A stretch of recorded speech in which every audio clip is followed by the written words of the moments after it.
Thessalonians 1, and dealing with verses 5 through 10, you're dealing with God's justice. And we see it from two different aspects. In relationship to the righteous, God is just to allow them to suffer persecution or affliction. Then with those who cause the affliction, God will punish them. And that's also the justice of God. So God's justice seen in both ways. And as we were talking about verse 8 and verse 9, he mentions the fact that there are two groups of individuals who, at least I believe it's two groups, that will be punished. Those who do not know God, and then those who do not obey the gospel of Jesus Christ.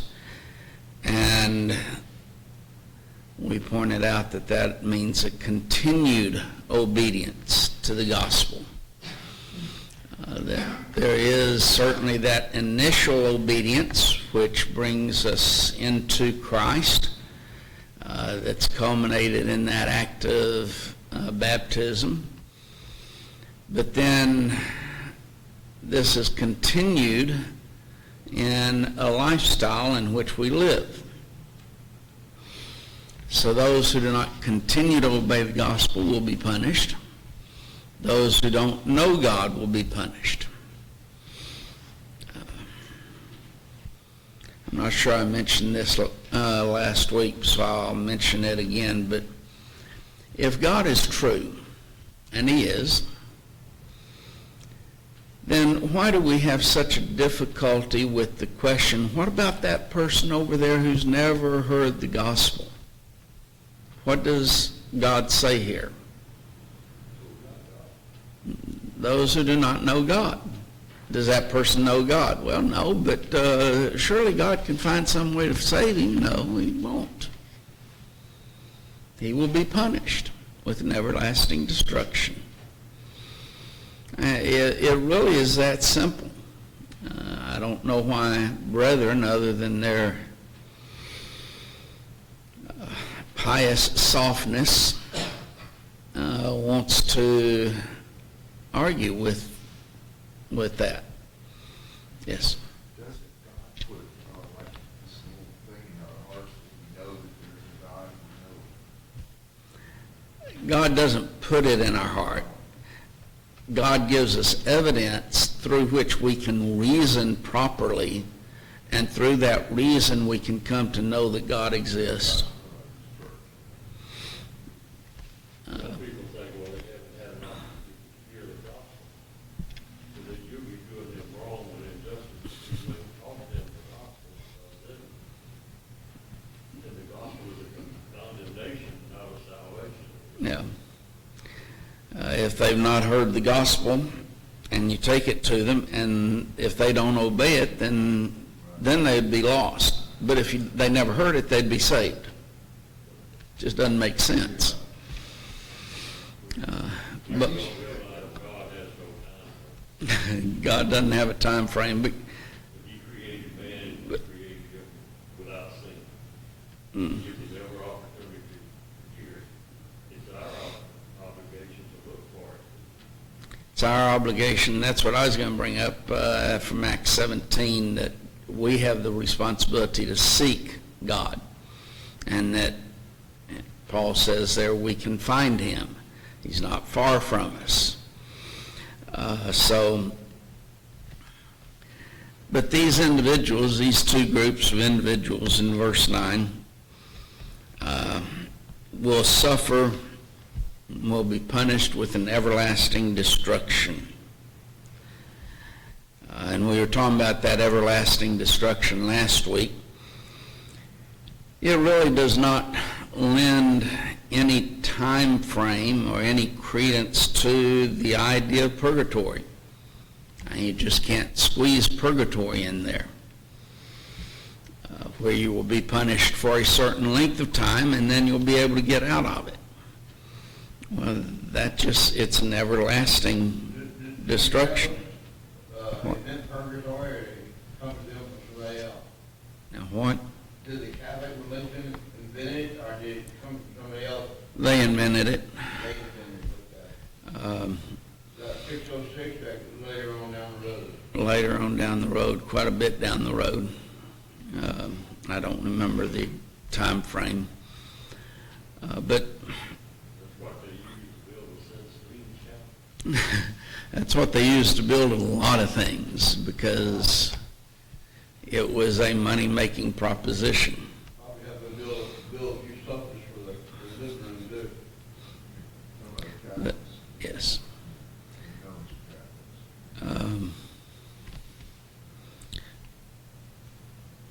There's one passage in the Apocrypha that is really used in order to defend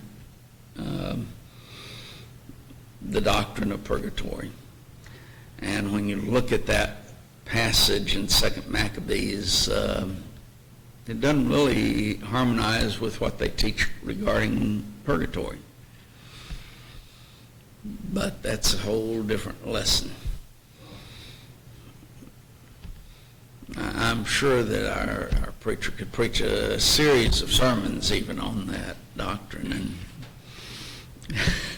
I'm only teasing him. But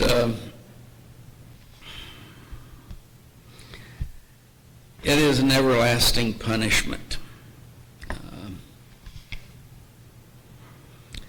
The punishment is away from God's presence or from God's presence. The word presence here literally means the Greek word face. Away from God's face.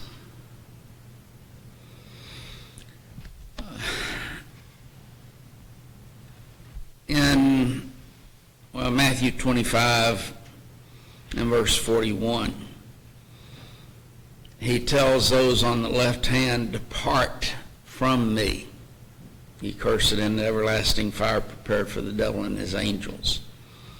It is a departure from God's face, thus. Remember what Peter writes in 1 Peter 3 and verse 12? Eyes of the Lord over the righteous, and ears are open to their prayers, but the face of the Lord is against them. Okay. The face of the Lord is against them. We rightfully recognize that he's saying that while God's face is turned toward the righteous, his face is against those who do evil. He cannot look on them. He cannot associate with them. He has no dealings with them in that sense, from a spiritual standpoint. So when Paul here says that they will be punished with an everlasting destruction from the presence or from the face of the Lord, we understand what he's dealing with. The righteous are ever with God. The wicked are driven away from him.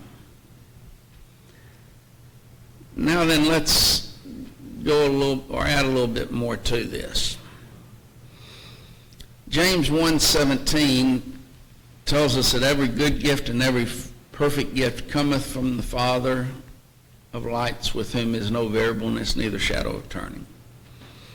In other words, all that is good comes from God. Why? Because he is the source of good. If we are separated from God thus, we are what? Separated from positive or from good. Okay. Anything positive, anything good. We are separated from anything that is good. So anything that is good, that person in torment is going to be separated from that. God is light. So what does that mean in relationship to those being punished? And have no eyes on. Okay, Okay, they will have no light. Why is torment described as outer darkness thus? Because it's not there. Because they are separated from God's face. God is love. So what does that mean? There will be no love in torment. It will cease to exist because it comes from God, and they will be departed from God. They will not be seeing his face. They will not be associated with him. Mm-hmm. Without the love and torment. Oh, just think what it's like here, no love. It's a miserable feeling, because we all need love. Babies that don't have love demonstrated to them die. So when we're separated from God, though, we're separated from love. Only evil, wickedness, darkness, torment, anguish throughout all eternity. Not too pleasant of a picture, is it? It says they have no rest day nor night in Galatians 14:11 and look at other stuff. They have no rest day or night. Because where is rest? Rest is found in God. Just in fact, in verse 7, rest with us. Yeah, verse 7. To you who are troubled, rest with us. Well, they have no rest. They're going to be tormented throughout eternity. So why wouldn't we put God first in our life so that we can avoid that type of a situation? And yet, of course, there's a lot of people who just simply don't know, don't realize. But there's a lot of Christians who they quit. And they don't continue to realize where they're headed. Withdrawal of fellowship.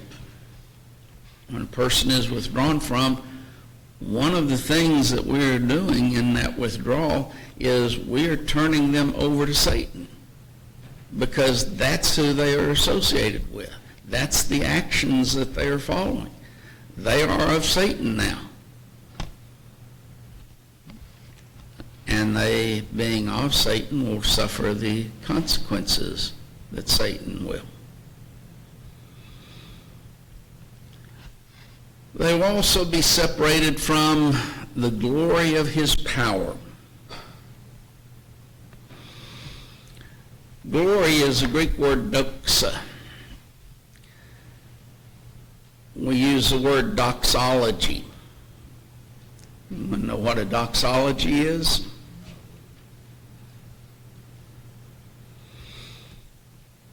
It is a word of glory. Ology is a word or a study of, coming from logos, or logos, however it's pronounced. And then doxa is a word glory. So a word of glory. There are many doxologies in the Bible, both Testaments. Well, this is that word doxa.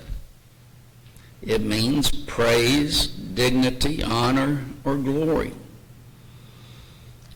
So the praise, the dignity, the glory of his power. Now, power is an interesting word here.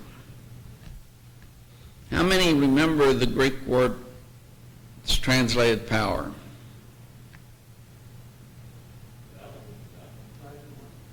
Dynamite. Well, not dynamite, but it's Dynamos? dunamos, which our English word dynamite comes from dunamis. Only thing is, that's not the word here. That's the word in verse 7, though, when he talks about revealed with his mighty or his powerful angels, or the angels of his power, whichever one it is. Well, that's the word there. But he changed his word when he gets here. Doesn't use dunamis. Here, it's the Greek word ischus, which deals with strength, force, or might. So his strength, the glory of his strength, the glory of his might. In commenting on this phrase, the glory of his power, Richard Blight, in his exegetical summary of 1st and 2nd Thessalonians, and what this does is he just gets all of the views from all these different commentaries and summarizes it for you. He tells you which commentary he gets it from, so it's not just that. I'm going to omit those parts. But he writes, most commentaries take this to mean the glory which is manifested by his power. But some explain it as the glory that belongs to his power, or the glory he has because he is powerful. Glory refers to the visible manifestation of the use of his power. His power radiates glory. His reign is glorious. His power brings glory to his presence, or his power shows its glory in the present blessed state of the believers, or in the act of judging people. He shows his power, and his power brings glory to him. Now then, that's a summary of a whole bunch of different commentaries. Now, which one is it? I don't care. Doesn't matter. They all, while they're saying and emphasizing a different aspect, they're basically saying the same thing. Or they are all true in regards to God or Christ and his power. So whichever one Paul intended when he wrote this, sometimes it's left up to the translator and to us to just study and come to our own conclusion what he means. He might have more than one idea in mind when he writes it as well. And that's why he writes it a little bit, I hate to use the word fuzzy, but I can't think of a better word, where it could be two different interpretations of it. He might have both ideas in mind, just like in verse 7. His mighty angels, or the angels of his might. Which one is it? Well, it could be either one. Well, no, one.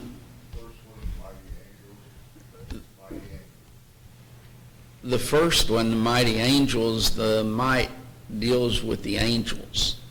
And the second one, the angels of his might, deals with the might or the strength being Christ.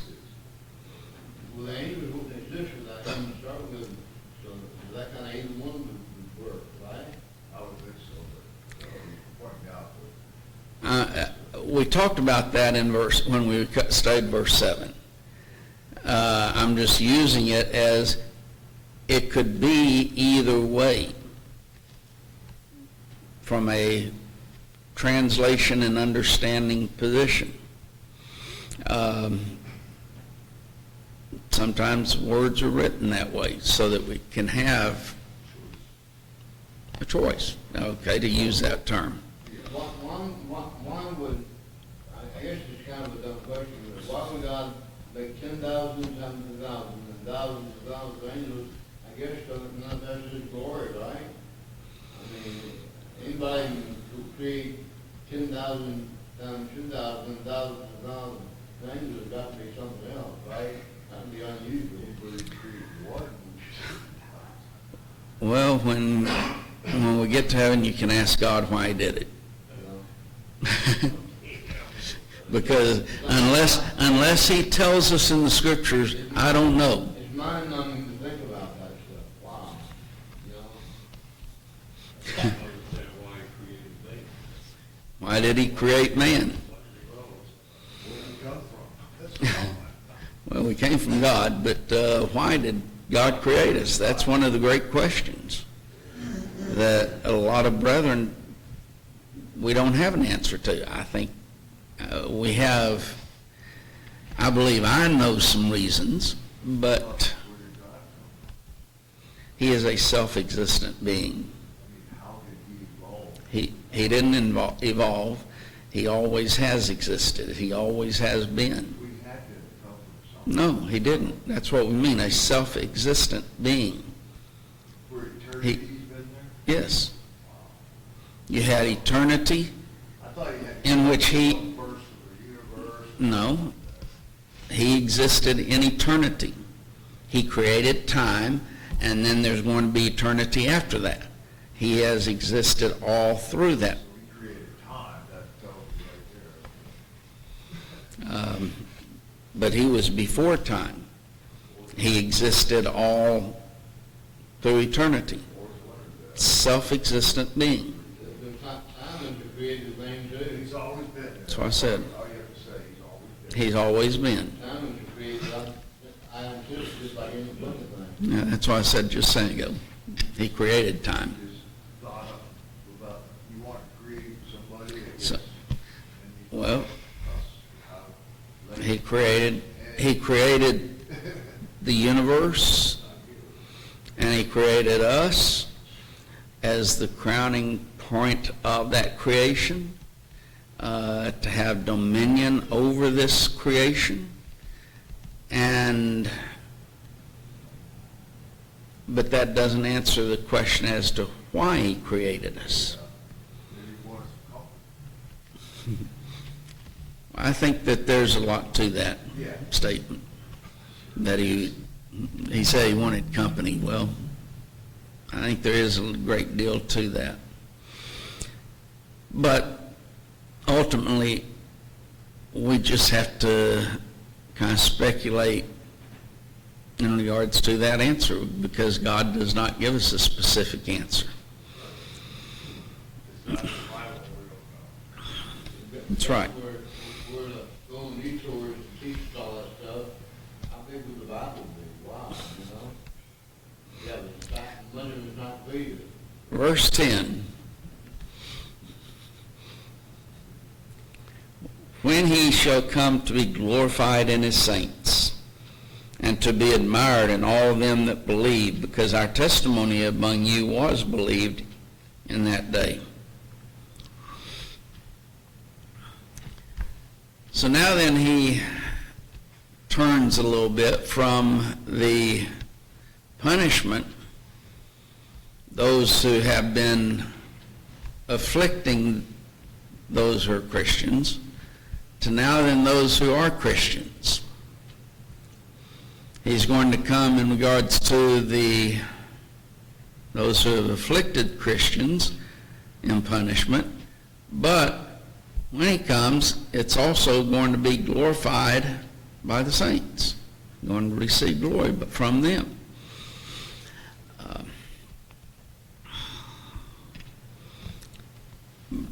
Just as a quick, and we might mention this again later, but the dispensationalists in particular have all of these various comings of Christ. I think one ended up with something like 7 different comings of Christ at the end. This doesn't allow for that, does it? It has the punishment and the reward same time. There's no separation between it. I wonder why they do all that, John. Is that to sell books? No, it's not to sell books. It is their belief, their strong belief. Ain't no other They, important Bible.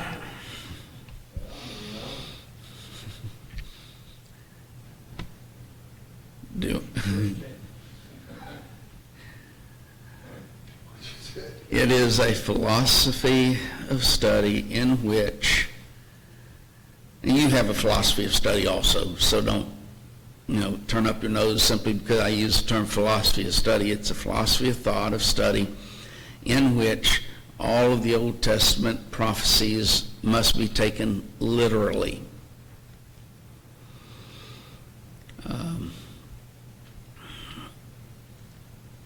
I'll give an illustration. It talks about in the Old Testament the kingdom being a time in which the lamb shall lay down with the lion. Do we have that? Do we have it literally? No. So it has to be some other time. No. Because what they refuse is that there is a spiritual application of those statements. A child shall basically be bitten by a snake and not be harmed. We don't have that literally. So they take, everything must be taken literally. Every statement of the Old Testament must be taken literally as far as prophecies of the kingdom. And when you do that, you don't have that now. There's no place that says that you find the Bible, it's going to be taken literally. So you don't take the Bible literally. Well, again, you want me to argue from their standpoint? You don't believe the Bible because you don't believe it says what it says. I just don't believe you're arrogant. That's not arrogance. They're arrogant. That's what it says. Dale, that's what it says. True? Yeah, it does. Okay, then you don't believe that. You don't believe what God says then, right? I believe what God has to do. You got all Ephesians 2:14 to 16, and a bunch of other places where it's That's why I say it is a philosophy of study of the Bible in which everything in the Old Testament and every prophecy of the kingdom must be taken literally. And when you do that, and their statement is, you people don't believe the Bible because that's what it says. And yet you accept that it hasn't taken place, but yet you want to try and make it equivalent. Well, it's not. It can't be because it's not. Here's a literal statement. And did God say that? Yes. You don't believe it, though. Now, I can make their case for them if, they want to, but it is a rejection of figurative language being used in relationship to the kingdom. That everything must be literal. Now then, that premise is wrong. That's the problem. But when you take that premise as the Bible must be taken literally in all of those prophecies, then if that's true, we do have a lot of problems in our understanding. We would be wrong in a lot of our understanding.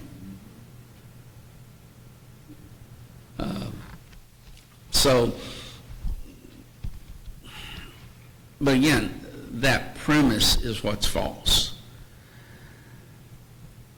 But as a result, they start coming over into Revelation, obviously, and they end up with multiple comings of Christ. Because where you're going to get the Revelation 20 in that millennium? Well, they would call us amillennialist. We don't believe in a millennium. Not truly accurate, but that's what they would refer to us as. There's historic premillennialism. There's dispensational premillennialism, and then there's postmillennialism, all trying to explain basically at Revelation 20 and the millennium. Alexander Campbell was a postmillennialist. Why don't you just read Revelation 1:1-3, and where it signifies shortly on that, except what the guy, what John says to start with. Why can't you just not ignore what John said? He ought to have people inspired, you know? Well, again, it depends on what view you're taking of Revelation. For example, one of the commentaries that our brethren have used through the years took the historic view, that it was beginning with history and goes throughout history. Brother John Hines, in his commentary that was put out by Gospel Advocate, took that view. And so you get over to certain areas, and they saw within that, for example, Hitler, and would be applying Hitler to that. Others take I'll be mentioning this Wednesday night, a progressive parallelism in it. Revelation 1-3 is one section, then it starts over at chapter 4 and goes through his, and I've forgotten right off the top of my head, but very good commentary, More Than Conquerors, written by William Hendrickson, takes that view. And there are many others who take that view. There's some who are members of the church who take the view that it's poetic and thus a continued repetition, 7 repetitions in the book of Revelation. So just to say I believe the first part of it, well, then you don't believe it has any reference to heaven and hell. Because if I believe that it's all going to come to pass shortly, then there's nothing in the future. That's not shortly. So you have to understand the passages as well, even those statements.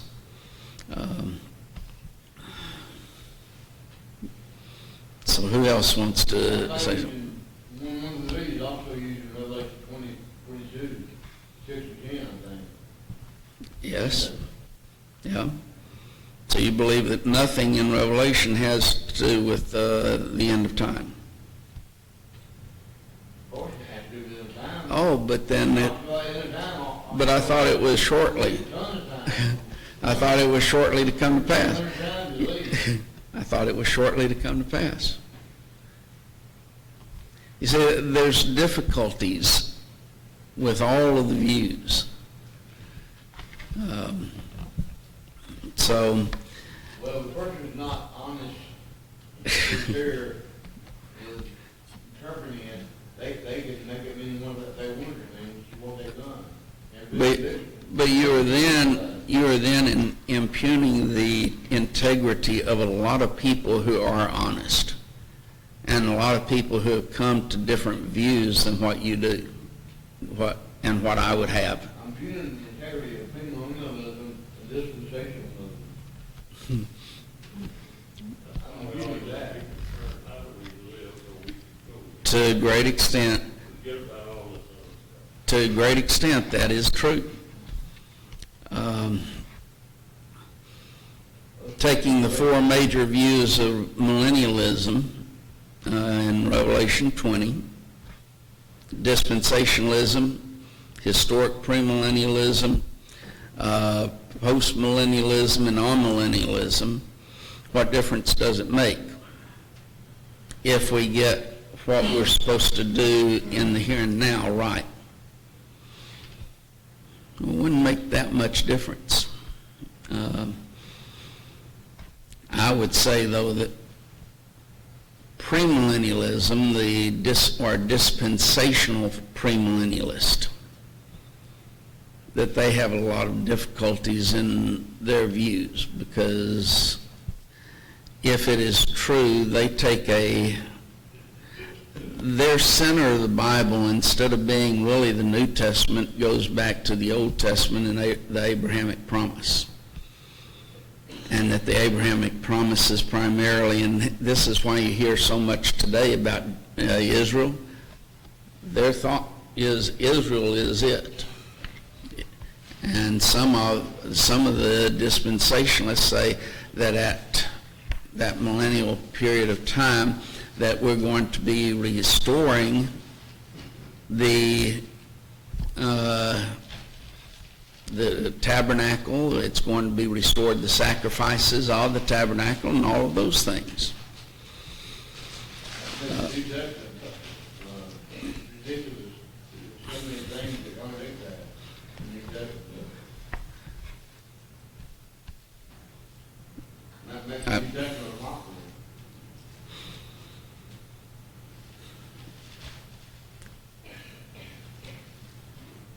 When Christ comes with his saints, because we're told that previously, he will be glorified and admired in them. But notice both the certainty and the uncertainty of Christ's coming. He shall come. That is a certainty. We would see 2 Peter 3, basically the entire chapter, but specifically verses 3 through 13, sets forth that he will come. But we don't know when he will come. That's the when. So you have the when giving an uncertainty. He shall come giving a certainty. It's uncertain as to when, the time of his coming. There is a certainty in the fact that he will come. If you turn over to Matthew 25, in verse 36, but of that day and hour knoweth no man, no, not the angels of heaven, but my Father only. Isn't it foolish for people to set times or dates in which Christ is going to come? And yet we continually have people who do that. Matthew 24 and verse 42. Watch therefore, for ye know not the hour your Lord doth come. And then again in verse 44, therefore be ye also ready, for in such an hour as ye think not, the Son of Man cometh. All of them emphasizing the fact we don't know when he's going to come. We know the fact of the coming, but we don't know the when. From a technical standpoint, when, which is a Greek word, hoton, and it's used with shall come, it's a Greek word, ergomai, but it's in an aorist subjunctive mood. If you have Tim said he refused to call it the cheat sheet, but that about the Greek verbs, and you look at aorist and a subjunctive. An aorist is a completed action. A subjunctive is the mood of possibility or potentiality. He will come, but we don't know when. There's the uncertainty of his coming. A completed action, but there's certainly uncertainty relating to it.